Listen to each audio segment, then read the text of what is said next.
नमस्कार दोस्तों, मैं हूं योगेश। अभी रिसेंट ईयर में जम्मू एंड कश्मीर में अचानक से ड्रग्स के केस बढ़ गए हैं। लोग हीरोइन का सेवन करने लगे हैं। सेंट्रल गवर्नमेंट ऑफ पार्लियामेंट के डेटा के अनुसार जम्मू एंड कश्मीर में लगभग 10 लाख लोग ड्रग्स के नशे के आदी हो चुके हैं, जो जम्मू एंड कश्मीर के टोटल पॉपुलेशन का 8% है। 4 अगस्त 2023 को standing committee and social justice and empowerment इन्होंने पार्लियामेंट को एक डेटा सबमिट किया है, जिसमें 13.50 लाख ड्रग्स के यूजर्स हैं जम्मू एंड कश्मीर में, जिसका मेजोरिटी एज रेंज 18 से लेकर के 75 साल तक है। अगर सरकार की बात करें तो कश्मीर में अभी कुछ दिन पहले रिसेंट में G20 समिट हुआ था, तो भौकाल ऐसा सेट किया गया था कि कश्मीर का सब कुछ बदल गया, मतलब कश्मीर का काया पलट हो गया है। बट ऐसा कुछ हुआ नहीं है। कश्मीर की जो जनता है वो अभी ड्रग्स और हीरोइन के नशे के आदी हो चुके हैं। मुझे तो ऐसा लग रहा था कि केंद्र सरकार को कश्मीर इतना ज्यादा पसंद आ गया कि 370 पे हटा दिया वहाँ से। जब कश्मीर को अपनाया जा चुका है तो हीरोइन और ड्रग्स के केस वहाँ से क्यों बढ़ रहे हैं? जब 370 को हटा करके वहाँ का सिचुएशन को अपने अंडर में ले लिया गया है, तो फिर ये ड्रग्स का केस वहाँ पे क्यों बढ़ रहा है? ड्रग्स और हीरोइन जो है बच्चे को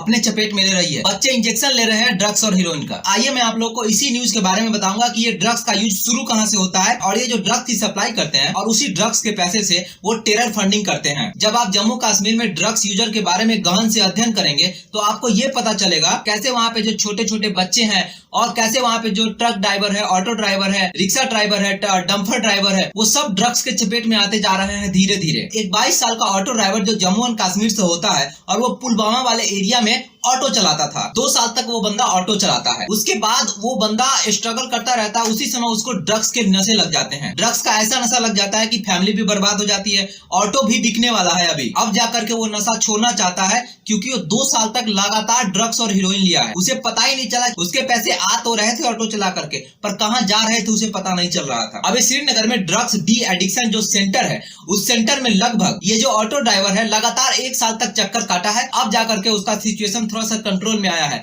फिर भी हीरोइन का नशा ऐसा होता है कि आप उसे छोड़ नहीं सकते हैं। सब आदमी संजय दत्त नहीं हो सकता ना। ऑटो ड्राइवर का कहना यह है कि वो डेली इंजेक्शन से हीरोइन को अपने अंदर में लिया करता था। ये वही ऑटो ड्राइवर होता है जो ड्रग इन्वेस्टिगेशन एजेंसी को रिपोर्ट करता है कि ड्रग्स के पैडलर जम्मू एंड कश्मीर में बढ़ रहे हैं और वो ड्रग्स कहां से खरीदता है, कहां जाता है और कहां बिकता है। सारा सिचुएशन ये समझाता है ड्रग इन्वेस्टिगेशन एजेंसी वाले को, जो ड्रग्स पैडलर को खत्म करना चाहते हैं। ऑटो ड्राइवर का कहना यह है कि मेरी लाइफ तो खराब हो गई है, इस ड्रग्स या हीरोइन के नशे से किसी और की लाइफ खराब ना हो। ये बहुत ही ज्यादा डेंजरस है। और ये जो ऑटो ड्राइवर है उसके 5 लाख की जो सेविंग थी वो भी हीरोइन खरीदने में खत्म हो गई और जो बचा खुचा ऑटो और घर है वो भी बिकने वाला है। हीरोइन छोड़ने का जो इलाज चल रहा है इसमें। और पुलिस के अनुसार ड्रग्स की जो सप्लाई होती है जो बॉर्डर को क्रॉस करके आता है वो बहुत ही बड़ा चैलेंजिंग है पुलिस के लिए। ड्रग्स जब बिकता है उसे जो पैसे आते हैं वही पैसे कश्मीर वैली में टेररिस्ट को दिया जाता है और पैसे के चपेट में आकर के वहाँ के यंग युवा टेररिस्ट बन जाते हैं। मार्च 2021 में जब इंटरनेशनल इन्वेस्टिगेशन एजेंसी ने ड्रग सिंडिकेट को पकड़ा था तो हैंडवेयर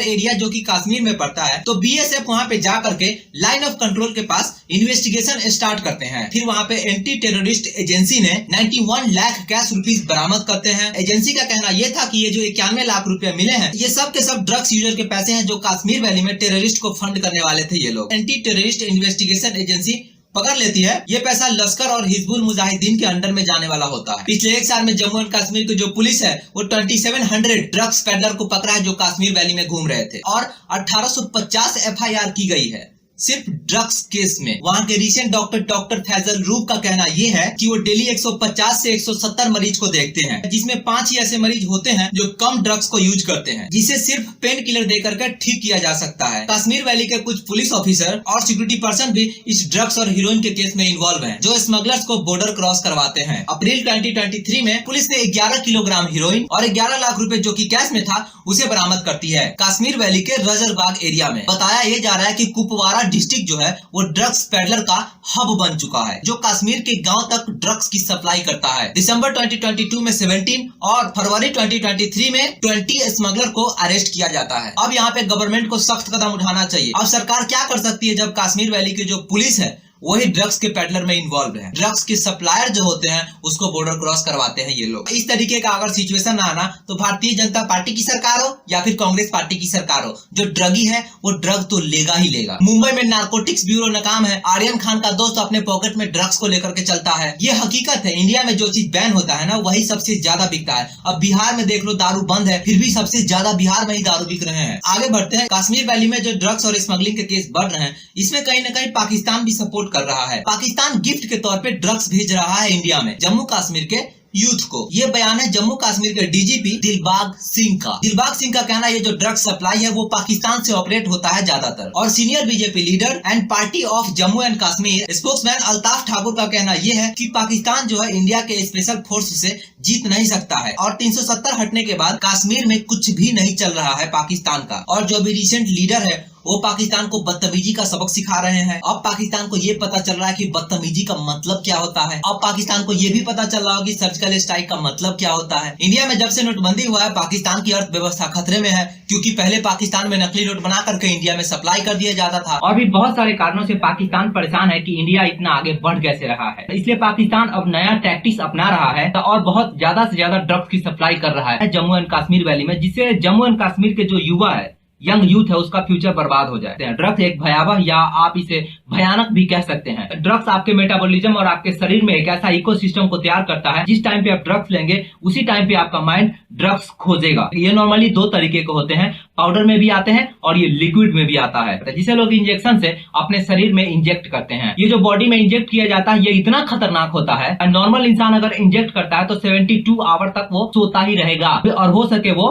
मर भी सकता है। इसलिए पाकिस्तान अपनी कंट्री संभालने के बजाय इंडिया में ड्रग्स की सप्लाई को बढ़ाया है। हाल तो तब हो गई बॉर्डर पे ये लोग ड्रग्स की सप्लाई के लिए ड्रोन का इस्तेमाल करने लगे। आपको जान करके यह शौक लगेगा कि 2022 और 2023 में 7 kg of heroine Jammu and Kashmir से बरामद किया गया था और पंजाबी कपल को अरेस्ट भी किया गया था। पंजाब गुरदासपुर का 2 बंदा 150 करोड़ के ड्रग्स के साथ पकड़ा गया जम्मू एंड कश्मीर में। अगर किसी स्टेट और वहाँ के शहर को बर्बाद करना है तो आप वहाँ के युवा को बर्बाद कर सकते हैं। इसीलिए पाकिस्तान ये स्ट्रेटजी अपना रहा है और पाकिस्तान से बहुत ही ज्यादा ड्रग्स सप्लाई इंडिया आ रहे हैं, खास तौर पे कश्मीर वैली में। नार्को आतंकवादी ये कोई नई घटना नहीं है, ये बहुत पुराने तरीके से चल रहा है। अभी भी पाकिस्तान के जितने भी इस तरीके गंदी मानसिकता के लोग हैं वो अलगाववादियों को ड्रग्स भेज कर कहीं या नशीली पदार्थ बेच कर कहीं पैसा मुहैया कराया है आतंकवादियों को। पाकिस्तान के पूर्व प्रधानमंत्री नवाज शरीफ ने 1994 में वाशिंगटन पोस्ट को एक इंटरव्यू में कंफर्म किया था कि पाकिस्तानी सुरक्षा प्रतिष्ठान देश के लिए गुप्त सैन्य अभियान के लिए ड्रग्स बेच करके पैसा कमाया जाता है। पाकिस्तान जो है ये ड्रग्स बेच करके पूरी दुनिया में आतंकवाद फैलाता है। आर्टिकल 370 हटाने के बाद कश्मीर वैली में लगातार 7 से 8 महीने तक लगातार कर्फ्यू लगाया जा रहा है। मतलब बार बार कश्मीर वैली में कर्फ्यू लगाया जा रहा है और उसके बाद कोविड-19 में लगाए गए लॉकडाउन की वजह से ये सब मिल करके कश्मीर वैली में ड्रग्स के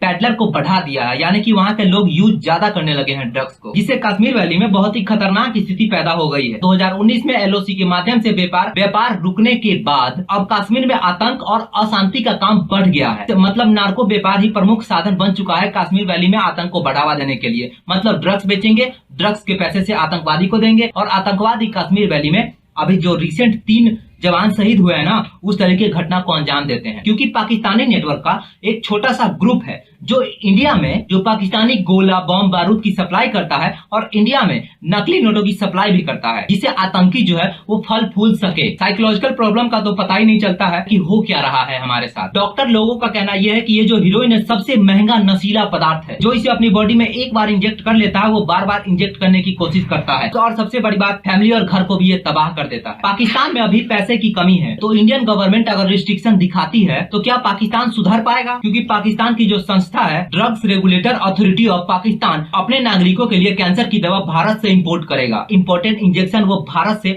आयात करना चाहता है पाकिस्तान। ये ऑफिशियल स्टेटमेंट है इस संस्था का। अब पाकिस्तान तो सुधरना चाहता है और जो आतंकी संगठन है वो पाकिस्तान को और भी बर्बाद कर रहा है। पाकिस्तान में इलेक्शन होने वाला है और वहाँ की जो रिसेंट सरकार है वो इलेक्शन को टाल रही है, मतलब उसके समय को बढ़ा रही है। और अभी पाकिस्तान में कश्मीर वैली के यासीन मलिक की पत्नी को पाकिस्तान के प्रधानमंत्री का सलाहकार बना दिया गया है, क्योंकि यासीन मलिक एक आतंक आतंकवादी है, तो जो कश्मीर में कश्मीरी पंडित पे जो हमला हुआ था उसका बहुत बड़ा जिम्मेदार है। और यासीन मलिक की जो पत्नी है वो पाकिस्तान से है। तो पाकिस्तान हमेशा से इंडिया के लिए गलत ही चाल चल रहा है। जब भी पाकिस्तान गलत चाल चलता है तो इंडियन आर्मी उसे नाकाम कर देती है। पर ये जो कश्मीर वैली में ड्रग्स का जो केस है वो पुलिस को भी अपना निशाना बना रही है। इस पे सरकार को सख्त से सख्त कदम उठाना चाहिए। ड्रग्स के जो छोटे छोटे पेडलर पकड़ाते हैं ना कश्मीर वैली में, ये सब बेबुनियाद है। ड्रग्स की जो सप्लाई करते हैं वो इंडिया में भी बहुत बड़े बड़े बिजनेसमैन हैं। मैं आपको कुछ एग्जांपल देता हूं, नाम नहीं बताऊंगा। तो ये जो छोटे छोटे बैग के साथ पकड़ाते हैं ना, ये तो स्मॉल सप्लायर है। ये तो रोड और रास्ते और ट्रेवल करके सप्लाई करते हैं। जो बड़े बड़े बिजनेसमैन जो धंधा करते हैं ना, जो इसका सप्लाई बहुत बड़े पैमाने पर करते हैं, वो तो कभी नजर में ही नहीं आते।